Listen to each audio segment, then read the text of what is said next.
राजधानी रांची के जिला मुख्यालय समाहरणालय परिसर में जनसंख्या समाधान फाउंडेशन की ओर से रांची उपायुक्त के द्वारा प्रधानमंत्री को अपनी मांगों को लेकर ज्ञापन सौंपा जाना था।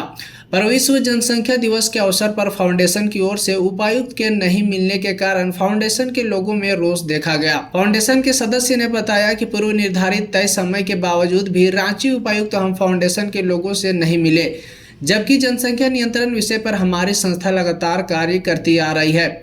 जनसंख्या कानून आने से पूरे देश हित के लिए कार्य होगा और इन सभी विषय पर फाउंडेशन के लोग लगातार संघर्षरत हैं। देखिए, आज हम लोग, जैसा कि हम लोग का पहले से निश्चित था, हमने ये सूचना भी डीसी सर को उनके ओएसडी के माध्यम से व्हाट्सएप पे भेजा था। उन्होंने मांगा भी था, बखूबी अपने लेटर पैड पे मैं लिखकर भेजी थी कि कल इस विषय पर हम लोग ज्ञापन देना चाहते हैं माननीय प्रधानमंत्री जी के नाम। पहले से सूचना भी थी। ओएसडी सर ने ये सुनिश्चित भी कराया था कि आप 11 बजे से 12 बजे के बीच आओ, हम लोग देखते हैं डीसी साहब होंगे, मिल जाएंगे। फिर उन्होंने फ़ोन नहीं किया। हम सभी राजभवन के सामने धरना पर थे। वहाँ से धरना से उठने के बाद समय हो गया था, हम लोग आ गए सीधे डीसी ऑफिस कि पहले से सूचना दी हुई है। हमने एसडीओ को भी सूचना दे रखा था पहले से कि हमारा वहाँ पे प्रोग्राम है। अब जब हम लोग यहाँ आए, जैसे हम लोग आए, सर ऑफिस से निकल गए। हम लोग पानी बैठ ही रहते, तब तक सर बोले वो लोग कि मिलवा रहे हैं, निकल गए। हम लोग पीछे से गए, हम लोग सोचे थोड़ी दूर गए, हम लोग सोचे नहीं पता हो, जानकारी पता नहीं पता समझ पाए क्या, तो फिर हम लोग पीछे से गए। जबरदस्ती मिल के थोड़ा 2 मिनट बोले कि सर हम लोग पहले से बोला हुआ था, हम लोग को ज्ञापन देना, अभी मैं मीटिंग में हूँ, चल रहे हैं, और बोले अभी मैं मीटिंग में हूँ, ऐसे करके निकल गए। मतलब एकदम कैसा उनका बिहेवियर था, बिल्कुल जैसे इग्नोर कर रहे हैं ऐसे। तो क्या मैं पूछना चाहती हूँ कि इस देश में जो राष्ट्रव्यापी मुद्दे पर काम कर रहे, जो राष्ट्र भक्त के लोग हैं, जिसके बदौलत आज ये देश बचा हुआ है, अगर आज़ादी की लड़ाई नहीं लड़ी जाती तो शायद आज ये दिन हमें देखने के लिए नसीब नहीं होता।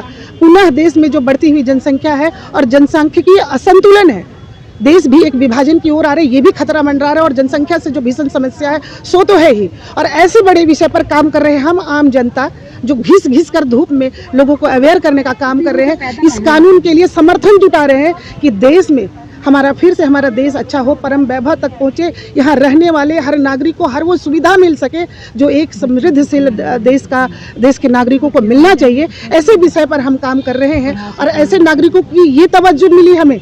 बताइए, ये बैठे हुए ये अपने आप को क्या समझते हैं? ये प्राइम मिनिस्टर हैं। सरकार के अधिकारियों की बिल्कुल सरकार के मनोबल बढ़ा हुआ है। ये देख लीजिए, चूंकि हेमंत सोरेन की सरकार तो देख ही रहे हैं कि देश में अभी अपने राज्य में क्या स्थिति करके रखा है, और इनके रहते इनके पदाधिकारियों का मनोबल कितना बढ़ा हुआ है। इससे पहले का कोई भी डीसी ऐसा नहीं थे जो इस विषय को, पढ़े लिखे डीसी हैं, क्या उनको समझ नहीं है ये विषय कितना गंभीर है?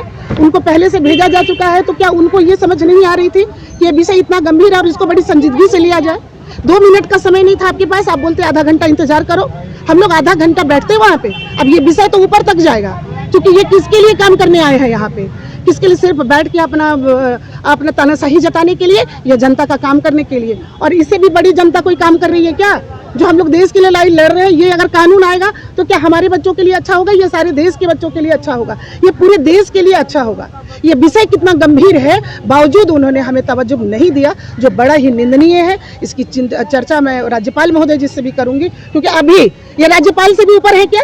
अभी राज्यपाल महोदय ने 2 दिन बाद हम लोगों को बुलाए हैं, समय दिए, उनका समय सोचिए, वो हमें समय दिए। इसके पहले जितने भी डीसी रहे सब लोग समय दिए, और ये निकल गए ये बोलते हुए, ये भी नहीं कहा कि हाँ आधे घंटा मैं बिजी हूँ, आधे घंटे आप लोग बैठे हैं, हम इंतजार कर लेते हैं। हम लोग कर लेते हैं इंतजार, अगर आप बहुत बिजी हैं तो फिर हम लोग देते हैं। हम लोग धूप में, दिन भर धूप में बिना कुछ खाए पिए सुबह से बैठे हैं, आंदोलन कर रहे हैं, और यहाँ पर आने के बाद ये स्थिति है। तो ये देखिए रांची डीसी किस तरह अपना तानाशाह रवैया दिखला रहे हैं, और क्या ये जनता का काम करेंगे? जनता का कितना भला होगा, ये आप देख सकते हैं कि डीसी जी का ये रवैया है। ये बहुत ही निंदनीय और बहुत ही, हम सब इसकी बहुत निंदा करते हैं। ऐसे लोग अगर आएंगे तो कभी भी कहीं का भला नहीं हो सकता। ऐसे डीसी से रांची का बिल्कुल भला नहीं।